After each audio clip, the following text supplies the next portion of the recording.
जब सरकार अपना काम भूल जाएं, पत्रकार अपना काम भूल जाएं, डीएम एसएसपी के सामने लेट जाएं, नेता विधायक सांसद चुपचाप अपनी कोठियों में रहें और अपने बच्चों को विदेश में पढ़ने भेज दें, तो फिर गांव खेड़ों के बच्चे क्या करें?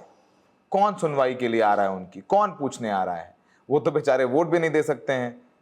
चुनाव में भी उनके माँ बाप से वोट मांगने आते हैं लोग।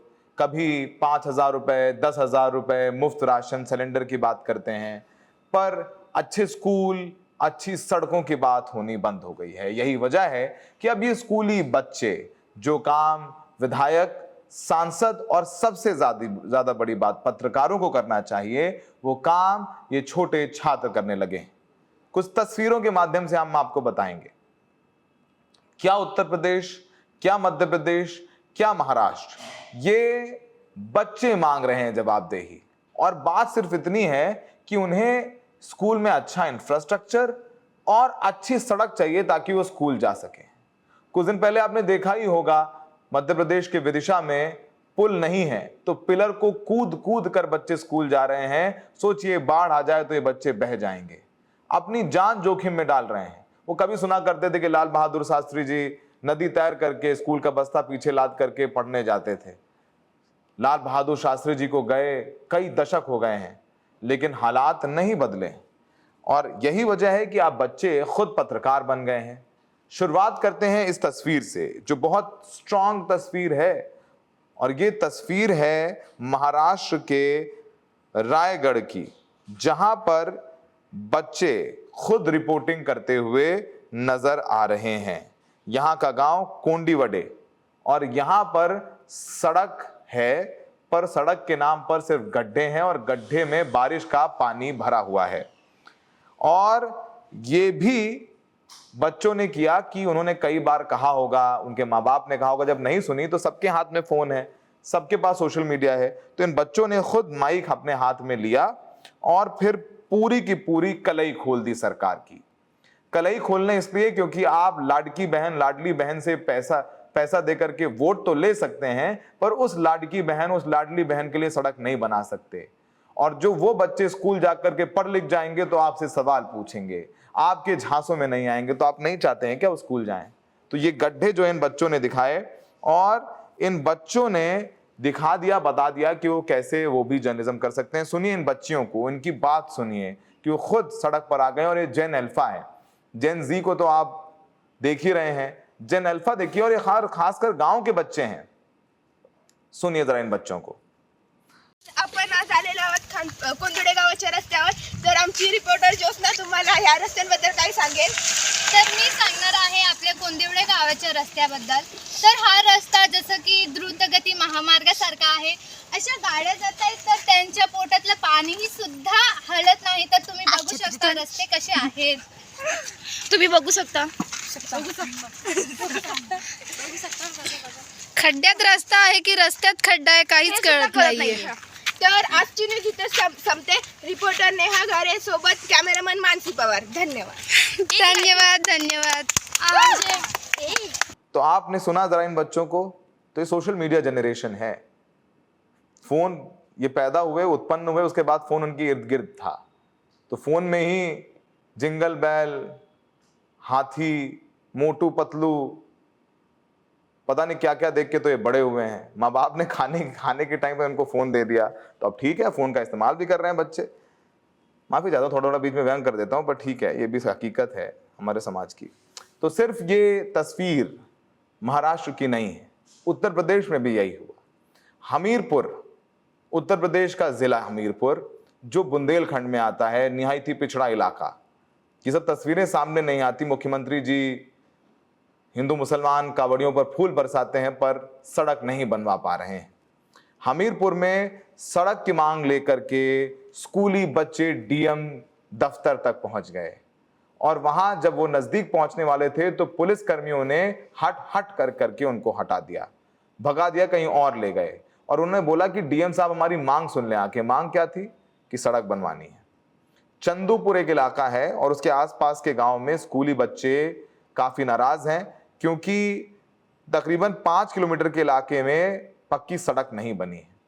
पक्की सड़क ना बन पाने की वजह से बरसात में जो रास्ता है कच्चा उसमें पानी भर जाता है, गड्ढे हो जाते हैं, बच्चों को स्कूल जाने में खासी तकलीफ होती है। ये बच्चे वहां पर पहुंचे और इन्होंने डीएम कार्यालय के सामने नारेबाजी भी की। उन्होंने बैनर भी उठा रखा था, इसमें लिखा हुआ है कि ग्राम पंचायत चंदूपुर के बच्चे तब तक बैठे रहेंगे जब तक कच्चा रास्ता पक्की सड़क नहीं बनवा दिया जाता है। और ये मांगे बेहद वाजिब है कि सड़क क्यों नहीं बनाओगे? आप बिजली नहीं दे पा रहे हो क्या? आप सड़क नहीं बनवा पा रहे हो? आजादी के इतने साल बाद सड़क नहीं? नए भारत की बात करते हैं, चांद तक पहुंच रहे हैं हम, और यहां 5 किलोमीटर सड़क नहीं है। सुनिए इन बच्चों ने क्या कहा। सड़क को लेकर सामना करना पड़ता है। हमारे यहाँ गांव में सड़क का निर्माण नहीं हुआ। चंदूपुर से लगा के हमीरपुर तक की सड़क बीच में कच्ची रास्ता है, जिसमें मिट्टी डलवा के डीएम सर ने ज्ञापन कहा गया था कि डीएम सर के द्वारा की रोड बनवा दिया जाएगा, लेकिन सर 1 महीने से मिट्टी डलवा दी कि मिट्टी के कारण हमारे पैर गप जाते हैं सर, गपने के कारण हम गिर भी जाते हैं, दलदल हो जाता है सर। इसकी वजह से हम विद्यालय नहीं आ पाते हैं सर। हमीरपुर और शराबी व्यक्ति हैं अटैच कर सकते हैं, जंगली जानवर सर अटैच कर सकते हैं, इसके कारण रोड बनना जरूरी है सर हमारे गांव का। तो आपने सुना कि पक्की सड़क की बाट जो रहे इन बच्चों का दर्द किस तरीके से गुस्से में तब्दील हो गया। ये बच्चे अपना अधिकार मांगने के लिए एकजुट हुए हैं, हाथों में बैनर, पोस्टर और तिरंगा लेकर के इस कीचड़ भरे रास्ते से गुजरते हुए डीएम ऑफिस की तरफ बढ़ रहे थे। अब सोचिए कि जो कीचड़ इनके पैरों में लगा, इनके जूतों में लगा, वो कीचड़ दरअसल उनकी जिंदगी की हकीकत है। उस कीचड़ से वो हर रोज गुजरते हैं, और सोचिए कि उन कीचड़ भरे चप्पल और जूते पहनकर वो डीएम आवास पहुंचे या कलेक्ट्रेट पहुंचे तो उन्हें डीएम साहब से नहीं मिलने दिया गया। हो सकता है कि डीएम साहब का दफ्तर गंदा हो जाता उन कीचड़ से। सोचिए कि कल को यही बच्चे जो स्कूल में पढ़ रहे हैं सड़क बन जाने के बाद और अच्छा पढ़ें, IAS IPS बन जाएं, हो सकता है प्रधानमंत्री बन जाएं, तब तो सल्यूट मारना पड़ेगा। तब तक हो सकता है डीएम साहब रिटायर हो जाए। सोचते नहीं है ना, बस आ गए उस कुर्सी पर बैठ गए आकर के, तो उनके नीचे वाले भी कहाँ ही मिलने देंगे। साहब के फर्श पर कीचड़ लग जाएगा, गंदा हो जाएगा। खैर, यह हकीकत है। अब ये 2 तस्वीरें तो हमने आपको दिखाई, और भी ऐसी तस्वीरें हैं जो धीरे धीरे करके सामने आने लगी हैं। लेकिन फिर से एक बार विदिशा में भी जेन जी और जेन अल्फा का प्रदर्शन हुआ है। यहां पर भी बच्चों में नाराजगी है। एक इलाका है मध्य प्रदेश में जिसे मैहर कहते हैं। मैहर में एक बहुत मशहूर मंदिर भी है, और वहां से ये जो तस्वीर आई है वो काफी तकलीफ देने वाली है, क्योंकि इलाके में नमक और रोटी बच्चों को मिड डे मील में परोसी जा रही है। मिड डे मील में नमक और रोटी। सोचिए, अभी उत्तर प्रदेश में हमने देखा था पिछले हफ्ते कि सीतापुर में किस तरीके से बच्चों को पानी और आलू परोसा जा रहा था, तो मध्य प्रदेश में नमक, रोटी और प्याज। ये हकीकत है, ये दिक्कत है, ये तकलीफ है। सोचिए ऐसे और बच्चे किस तकलीफ में गुजर रहे होंगे। सोशल मीडिया पर ये वीडियो वायरल हो रहा है। अब इस पूरे मामले में कॉकरोच जनता पार्टी ने एक कैंपेन लॉन्च कर दिया गया है। उस कैंपेन के जरिए जो स्कूली शिक्षा है जमीनी स्तर पर, उसको मजबूत करने की कोशिश की जा रही है। स्कूल ठीक करो कैंपेन नाम से ये मुहिम छेड़ी है कॉकरोच जनता पार्टी ने, और ये जो बच्चों के वीडियोस आ रहे हैं उस पर भी कुछ रिएक्शंस आए हैं। इस 15 अगस्त को हमारा 80th इंडिपेंडेंस डे है, लेकिन 80 इयर्स में अगर सबसे ज़्यादा कोई चीज़ निगलेक्ट हुई है, सबसे ज़्यादा कोई चीज़ इग्नोर की गई है, तो वो है हमारे गांव में जो सरकारी स्कूल होते हैं वो। 80 साल में हम लोगों ने गांव में जो स्कूल होते हैं उन पर ज़रा भी काम नहीं किया है। हमने नई पार्लियामेंट बना दी, नया PM हाउस बना दिया, तो हम नए स्कूल्स क्यों नहीं बना पाए हमारे गांव में? क्या हमारे गांव में जो किसान और मजदूर के बच्चे पढ़ते हैं उन स्कूलों में, क्या उन्हें हम अपने देश का भविष्य नहीं मानते? आज तक हमने उन बच्चों के लिए क्या किया, और क्यों उनको हम आज तक वो फैसिलिटीज़ प्रोवाइड नहीं कर सके जो किसी बच्चे को एक बड़े सिटी में मिलती है? आज भी गांव के बच्चों को पैदल चलकर पता नहीं कितने दूर जाना पड़ता है स्कूल अटेंड करने के लिए, और वहां जाने के बाद ना पानी की फैसिलिटीज़ होती है, ना टॉयलेट की फैसिलिटीज़ होती है। इससे खास करके जो छोटी लड़कियां होती हैं उनको कितनी दिक्कत होती है। तो मुझे लगता है कि इस 15 अगस्त को अगर हमको किसी चीज़ पर ध्यान देना चाहिए, एक नई शुरुआत अगर करनी चाहिए, तो वो शुरुआत हमारे सरकारी स्कूलों को ठीक करके करनी चाहिए। और इसके लिए मैं खुद अपने गांव हिंगोली जाकर वहाँ के सरपंच से रिक्वेस्ट करूँगा कि प्लीज़ आप गांव का स्कूल ठीक करिए। और उसके साथ साथ जितने भी सरपंच ये वीडियो देख रहे हैं, मैं उन सभी लोगों से अपील करता हूँ कि एक चांस है हम लोगों के पास अब कुछ नया करने का, कुछ अच्छा करने का। तो क्यों ना हम जितने भी गांव में सरकारी स्कूल हैं उन स्कूलों को ठीक करें, उन स्कूलों को बेहतर बनाएं, ताकि जो किसान और मजदूर के बच्चे गांव के स्कूलों में पढ़ सकते हैं उनको भी लगे कि वो भी इस देश का भविष्य है। तो अगर गांव के सरपंच अपने गांव का स्कूल ठीक करते हैं तो हम उसके बाद उन स्कूलों के फ़ोटो लेकर उस सरपंच का नाम भी बताएंगे और गांव का नाम भी बताएंगे। हमारे सोशल मीडिया पर हम पोस्ट करेंगे CGP पर, और हम आप लोगों को क्रेडिट देंगे, ताकि आप लोगों को देखकर, आपने जो स्कूल ठीक करे उसको देखकर कई और दूसरे सरपंच भी अपने गांव के स्कूल ठीक करना शुरू करें। और इसके साथ साथ हम एक और चीज़ करना चाहते हैं, वो है सोशल ऑडिट।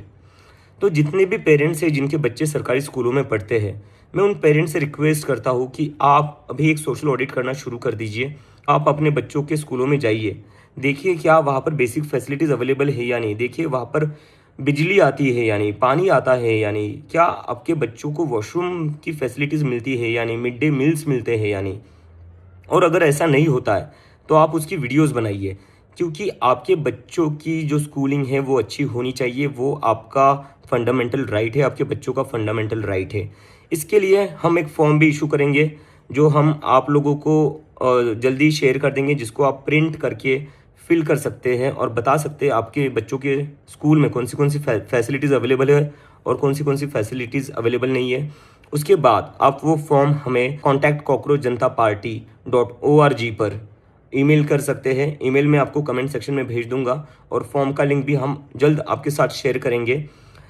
तो आइए एक साथ मिलकर हम एक प्रॉमिस करते हैं सभी बच्चों से जो गाँव में रहते हैं कि हम उनके स्कूल ठीक करेंगे। एक साथ मिलकर हम ये कर सकते हैं।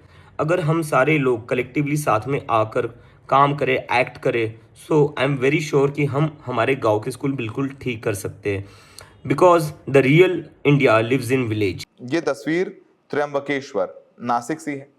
त्र्यंबकेश्वर में बहुत मशहूर शिवलिंग है, ज्योतिर्लिंग कहा माना जाता है, और हम गए भी हैं त्र्यंबकेश्वर। लेकिन उसी त्र्यंबकेश्वर में जहां हर साल करोड़ों की तादाद में श्रद्धालु आते हैं बाबा भोलेनाथ के दर्शन करने, उसी त्र्यंबकेश्वर में बच्चों के लिए सड़कें नहीं हैं। वहां पर भी वही तस्वीर, वहां पर भी जेन अल्फा के बच्चे खुद जो है बोतल को माइक बना लिया इन्होंने और रिपोर्टिंग कर रहे हैं कि देखिए निजाम जो है इलाके के, वो देखें कि किस तरीके से सड़कें नहीं हैं, सड़कों में गड्ढे हैं। 2 लड़कियों ने कोंडीवड़े विलेज में ये सब कुछ हुआ है। और ये आप हिंदू मुसलमान करते रहिए, टीवी चैनल्स पे आपको हिंदू मुसलमान ही करवाया जाएगा। 3 तलाक की ये, फलाना यूनिफॉर्म सिविल कोड, ढिमकाना ये, मुसलमानों ने ये कर दिया, फलाना हो गया, ढिमकाना हो गया। पर ये सड़क नहीं दिखा रहे, ये बच्चे नहीं दिखा रहे जो आप अपनी मांगों को लेकर के सड़क पर हैं। सुनिए कॉकरोच जनता पार्टी ने अपने कैंपेन के बारे में क्या कहा, अभिजीत दीपके क्या कह रहे हैं। उन्होंने अपने सोशल मीडिया अकाउंट से अपनी बातें रखी हैं।